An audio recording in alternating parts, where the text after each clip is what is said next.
meeting this week at the annual World Government Summit in the United Arab Emirates, under the shadow of a replica monument from the false god Baal's temple. Top globalists and establishment leaders from around the planet offered a series of stunning revelations about their agenda.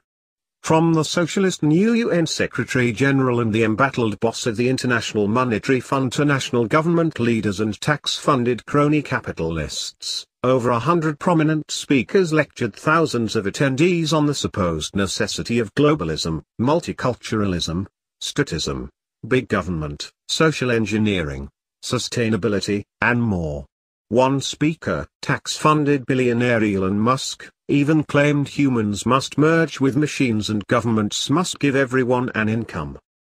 Despite the array of high-profile speakers, the controversial gathering itself, organized by the Islamic rulers of the UAE and their partners, received very little attention from the US media.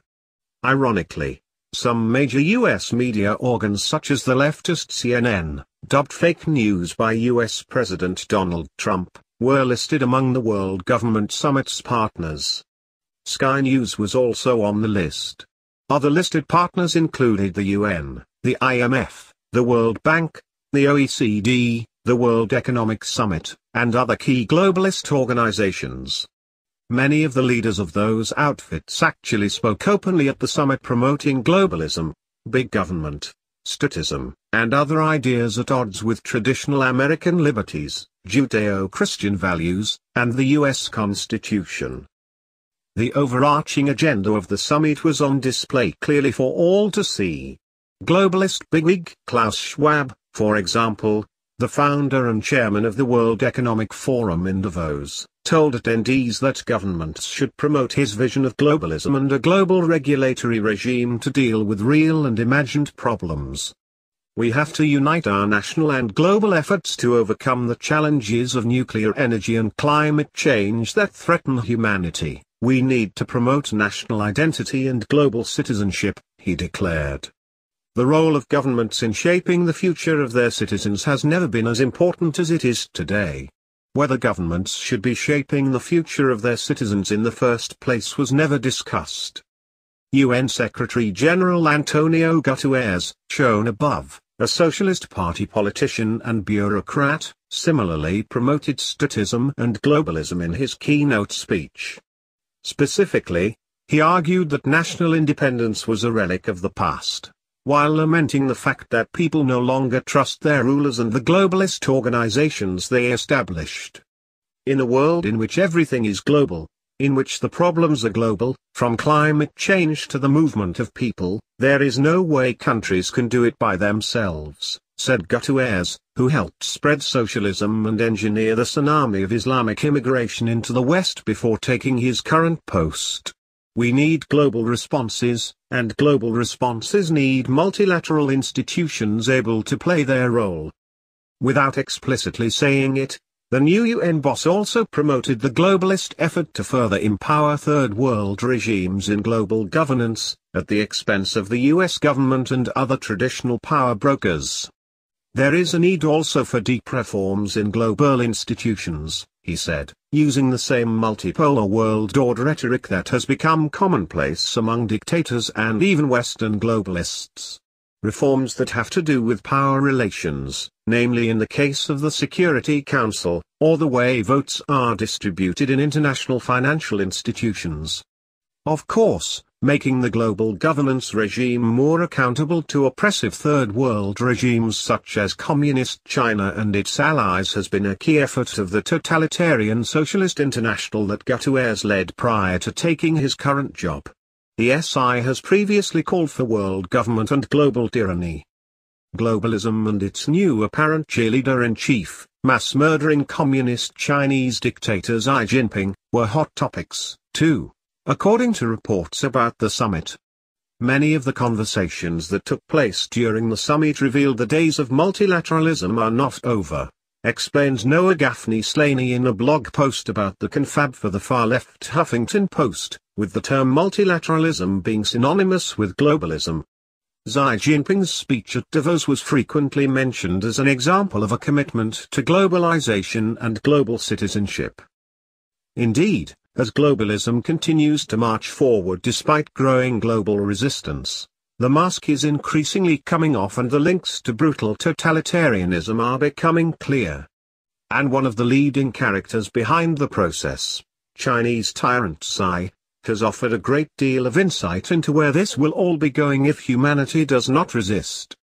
Just last month, Xi emerged as the new king of globalism following his bizarre keynote speech at the World Economic Forum in Davos. Globalism certainly creates some problems that we all need to solve together, the dictator told fawning Western globalists. But what should really scare us is any leader not willing to live up to the challenge. But long before that revealing speech, Xi and the murderous Communist Chinese party he leads have for years been openly promoting what they and their Western allies, George Soros, Henry Kissinger, and David Rockefeller among them, refer to as the New World Order. If official statements and declarations by Beijing and its totalitarian-minded allies are an accurate indicator, the new order they are working to impose on humanity involves a newly empowered UN ruling over humanity. The UN General Assembly will serve as what the Chinese dictatorship and other totalitarian regimes called an emblem of global sovereignty in a recent declaration about their New World Order. Numerous other personalities tied to governments and international institutions spoke at the World Government Summit as well. Bizarrely, perhaps, considering the location and her background with the mass-murdering Bulgarian Communist Party that ruthlessly persecuted Muslims, scandal-plagued UNESCO chief Irina Bokova spoke at the confab as well.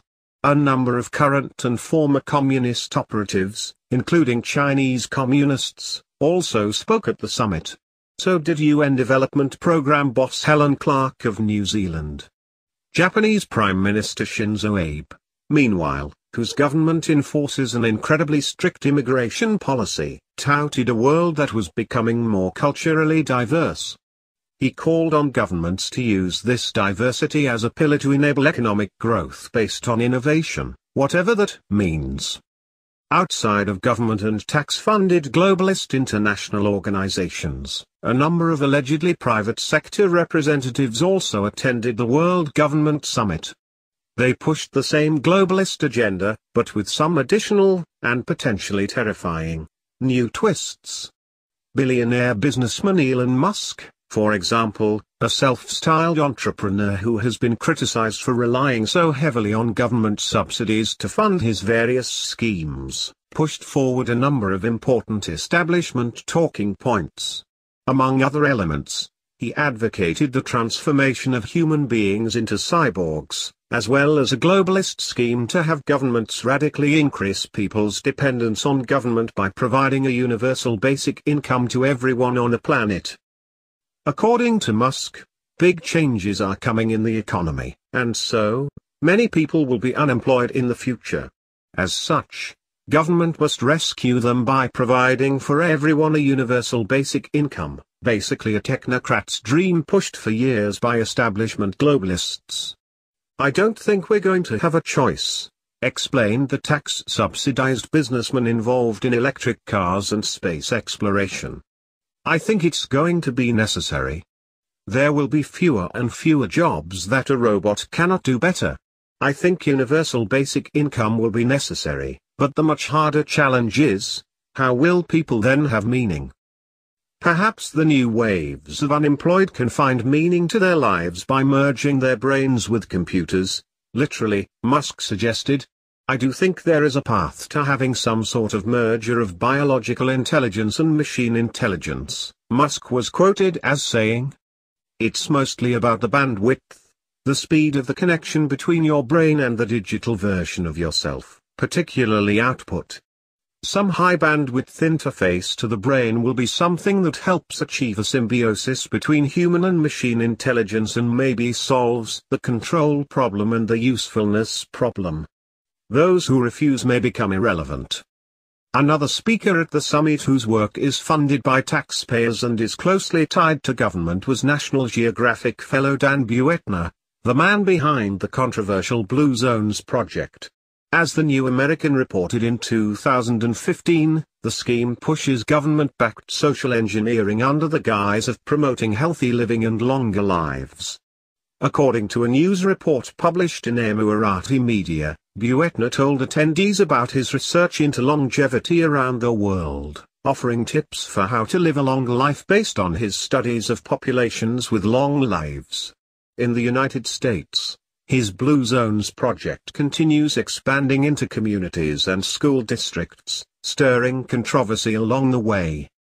Perhaps most bizarrely, the 2017 World Government Summit in Dubai was held under the shadow of a replica of a Roman arch that once stood in front of the pagan temple of Baal, reported Adam Eliyahu Berkowitz with Breaking Israel News. The New York Post described the structure as the Arch of the Temple of Baal. Baal, of course, is the false god mentioned in numerous instances throughout the Bible. According to multiple reports, the original arch stood for 2,000 years at the Temple of Baal, sometimes spelled Bel or Baal, in Palmyra within present-day Syria, a city known in the Bible as Tadmor. Originally built as a temple to the idol Baal, who reportedly demanded child sacrifices and other horrors that outraged the God of the Bible, the ancient structure was used for various purposes throughout history until it was destroyed by ISIS in 2015. At that point, a replica was made by the Institute for Digital Archaeology, which plans to help erect 1,000 such arches around the world. The first replica was displayed prominently at the World Government Summit this week, sparking much speculation by religious scholars about its potential significance.